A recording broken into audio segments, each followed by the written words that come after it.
Here's a great E minor pentatonic lick by Chaquico.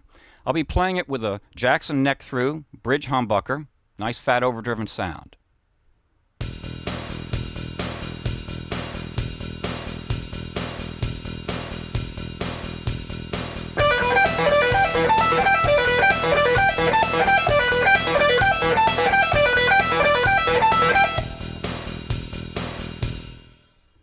I'm going to break this down for you. Now, so that you can see what I'm doing, we've zoomed in a little bit on the guitar fingerboard. So the fret that I'm in with my index finger is the 12th fret. That way you'll get your bearings. And the markers you can see are the 15th and 17th. You're going to open your hand up.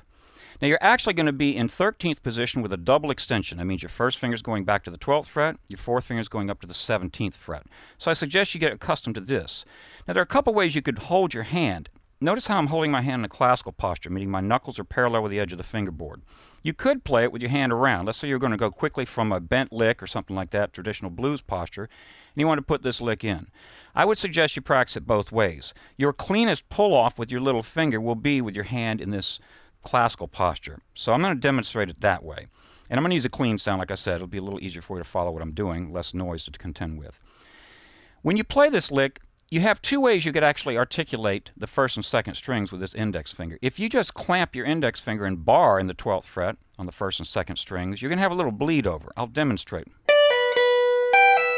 Do you notice that after I go, the B is still ringing after I've gone over to play that pull-off on the first string?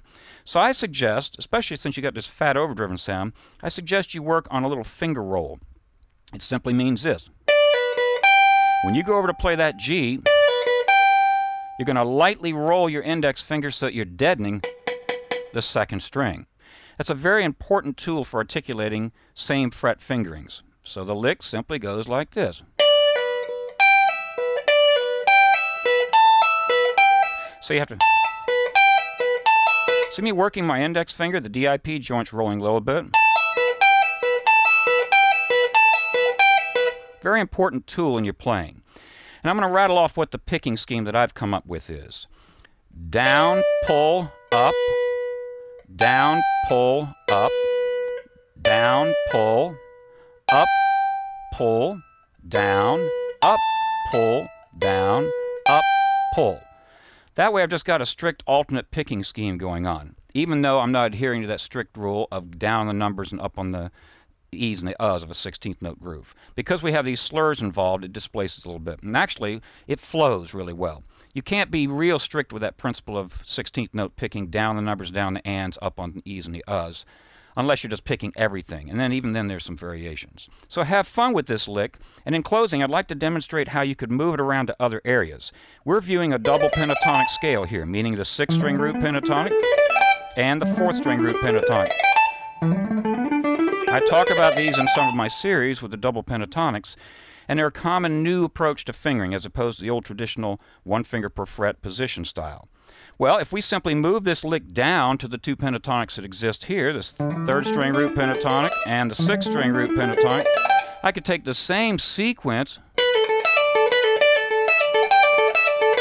And I'm getting some other licks because I'm in another place in the scale. You could also do it with your 3-note per string major scales because they're serving you as the modes.